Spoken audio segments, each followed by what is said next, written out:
Olá pessoal, meu nome é Reinaldo, eu sou especialista em Tolkien e membro fundador da nossa querida Valinor.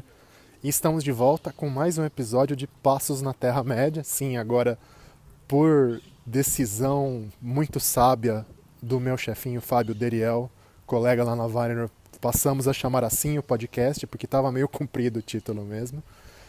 Enfim, Passos na Terra-média e nada melhor do que falar de Terra-média, que é um termo, obviamente, chave para a gente entender a obra do Tolkien, mas eu acho que talvez haja algum tipo de confusão, não bem confusão, mas uma certa incompreensão ou uma certa visão talvez superficial do que significa a palavra, de onde vem a expressão, obviamente traduzida para o português, né, em inglês Middle-earth, e como é que ela traz para a gente, eu acho, uma imagem de um mundo pré-moderno. Acho que essa é a chave, a maneira como seres humanos na antiguidade, na Idade Média ou mesmo na pré-história do Velho Mundo enxergavam o planeta, enxergavam a estrutura física e, em certo sentido, até metafísica do planeta. E por que o Tolkien escolhe, então, usar a palavra Terra-média? E é disso que falaremos hoje, portanto, e espero que faça algum sentido. Já pedindo para todos que ouviram os primeiros episódios aí, que estejam acompanhando o podcast, que deixem suas avaliações, suas curtidas, que compartilhem não apenas nas plataformas de áudio, mas também no TikTok, no YouTube, enfim, queremos tentar espalhar para todo lado a mensagem do professor. Não vamos ser tão evangélicos assim, evangélicos no sentido de fazer essa pregação, mas acho que é bacana espalhar o máximo possível. Enfim, Terra-média, em inglês Middle-earth. As pessoas, até eu acho que em grande parte por causa dos filmes da Marvel, de maneira mais indireta pelos quadrinhos do Thor, enfim, tendem a pensar também em Midgard, né, que é o termo da mitologia escandinava, que aparece nos textos primários, ou, enfim, nos textos que foram escritos por cristãos, mas ainda com uma certa proximidade das crenças da mitologia escandinava ainda vivas, enfim. Mas é uma coisa muito mais ampla e muito mais antiga. Tanto que aparece também em outros idiomas de origem germânica, né? Se a gente pensar então nas famílias de idiomas que existiam na Europa desde as épocas mais remotas, né? São todas descendentes em geral, com poucas exceções, da família de línguas indo-europeias. As línguas germânicas é um desses subgrupos, assim como o latim e os primos extintos do latim são desse outro grupo, que depois deu origem, obviamente, ao português, ao italiano, ao espanhol, enfim. As línguas germânicas parece que tinham, então, esse termo lá muito atrás. A gente está falando, então, de pelo menos milhares de anos, ou várias centenas de anos, pelo menos, né? E no inglês antigo, no anglo-saxão, que é uma das línguas que o Tolkien mais estudou, mais trabalhou, pela qual ele tinha um grande carinho por trazer toda essa herança da Inglaterra medieval, das origens do povo inglês para ele, né, da cultura inglesa principalmente, havia também um termo que é Midden-Yard, ou coisa parecida, vai variar também um pouquinho com os muitos dialetos do inglês antigo do anglo-saxão. E aparece essa expressão, por exemplo, essa palavra composta, em coisas como o poema que inspirou a figura do Earendil, né? Muito antes do Earendil ser essa figura, né, que une homens e elfos na união do seu pai de origem humana, da sua mãe de origem élfica. Esse nome Earendil, que no anglo-saxão é Earendel, com ER no final, ele aparece, por exemplo, num desses poemas em anglo-saxão, que inclusive depois é parodiado não é bem o termo, ele é, digamos, transfigurado, reconfigurado em frases que vão aparecer no Senhor dos Anéis. Então, a famosa frase ali, no confronto dos nossos amigos hobbits, o Sam e o Frodo contra a Laracna, né? O Aia Earendil Elenion Ancalima, né? Salve Earendil, mais brilhante das estrelas, em Quenya. Essa frase ela é inspirada então nesse verso em anglo-saxão, que é o Ealla Earendel Engla Bjortast. Então, Salve Earendel, o mais brilhante dos anjos, não das estrelas. Ele Earendel engla bjortast. E aí vem o próximo verso, que é Over midden monun sendet. Então, por cima, over é o over mesmo, né? O over do inglês, nesse sentido mais concreto, físico. Então, por cima da Terra-média, enviado aos homens. Então, o termo aí, Terra-média, fica muito marcado. E qual que é a ideia?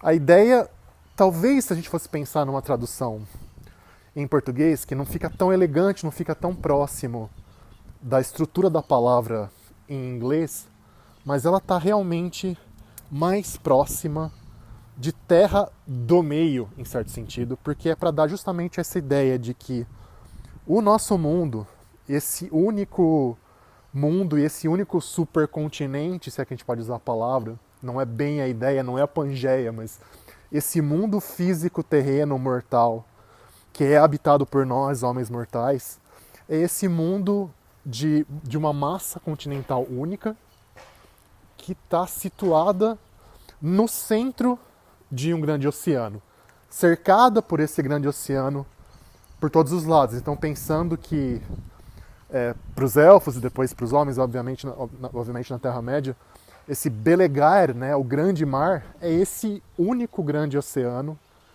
que cerca toda a Terra-média.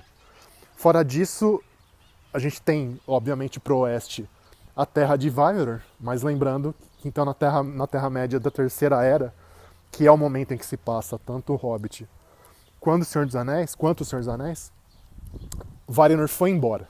Então você não tem mais nenhum continente habitado e muito menos acessível, né? Só sobrou a Terra-média. Aparentemente, a ideia da palavra, a etimologia da palavra, pelo menos se a gente for pensar de novo em termos escandinavos, pensar no Midgard, é um pouco de cercado central, como se fosse uma região protegida, né? Uma região cercada. Talvez porque, pensando nessa mitologia escandinava, que inspira o Tolkien, mas não é a única inspiração do Tolkien, sempre bom lembrar, você tem, fora desse cercadinho protegido da Terra-média, você tem também coisas como monstros e gigantes de gelo e aquela horda de vilões da mitologia escandinava que a gente já mencionou no episódio anterior aqui sobre a teoria da coragem do norte. Enfim, então essa ideia é muito física, na verdade. Por que é Terra-média? É que é a Terra que está no meio. E essa morada dos seres humanos que está cercada pelo grande mar por todos os lados.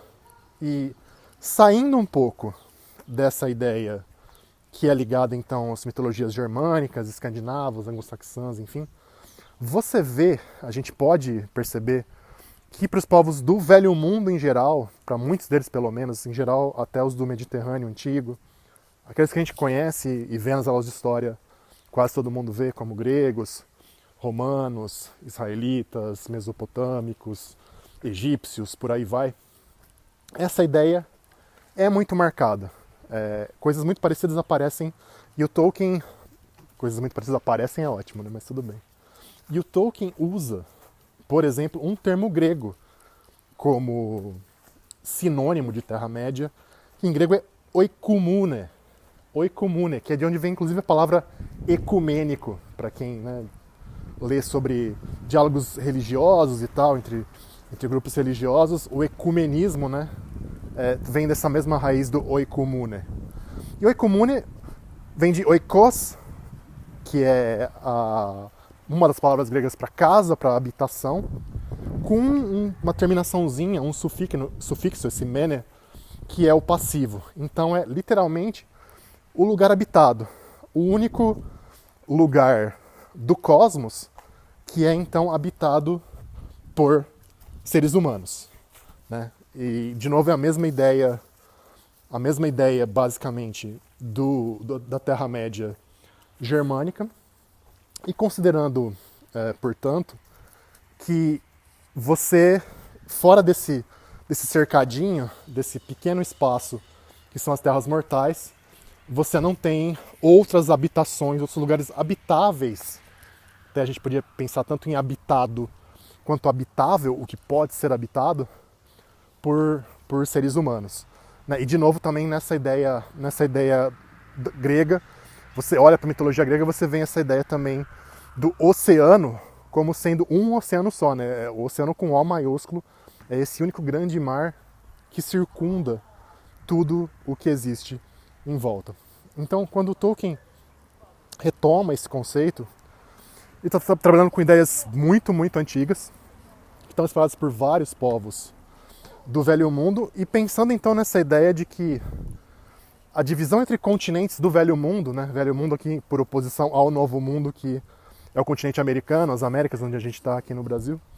No Velho Mundo você tem a ideia de separação, em algum sentido cultural e étnico, entre Europa, Ásia e África, mas na verdade, antes da construção de coisas como o Canal de Suez lá no Egito, né, que corta, faz uma passagem marítima ali na divisão entre África e Ásia, você tem uma continuidade de terras de um lugar para o outro.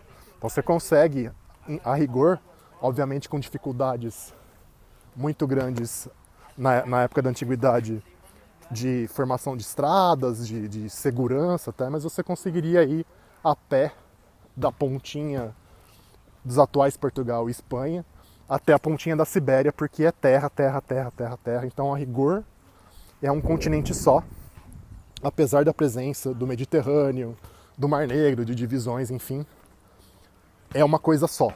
Então você pode pensar, de novo, na Terra-média como uma representação mítica dessa unidade primordial continental, dessas regiões do Velho Mundo. E lembrando, voltando ainda para essa questão da antiguidade cultural que o Tolkien está trabalhando, que para o Tolkien a Terra-média não é outro planeta. Arda, né, que na verdade é o nome do planeta que ele acaba usando depois, não é outro planeta tampouco, é apenas o nosso mundo, uma forma do nosso mundo, num passado mítico, num passado imaginado. E é isso que a gente tem que ter muito em mente quando a gente fala do legendário, da mitologia criada pelo professor, que ele tenta sempre se enraizar nesses elementos e não criar uma coisa que seja outro mundo do zero, completamente do nada. É isso por enquanto. Espero que não tenha sido um sonífero para vocês, mas essas coisas conceituais são importantes, eu acho, para entender a obra do Tolkien. Agradeço muito a atenção. Peço mais uma vez, pessoal, quem puder curtir, compartilhar, enfim, ajudar a gente aí a chegar em mais pessoas. Se tiverem ideias para mandar para a gente sobre futuras pautas aqui pro podcast. A ideia é fazer uma coisa realmente despretensiosa, até porque por enquanto a gente não tem recursos para nada muito mais elaborado, mas quem sabe no futuro, se vocês ajudarem a gente a crescer. Obrigado pela atenção, como sempre, Namari, adeus, pessoal.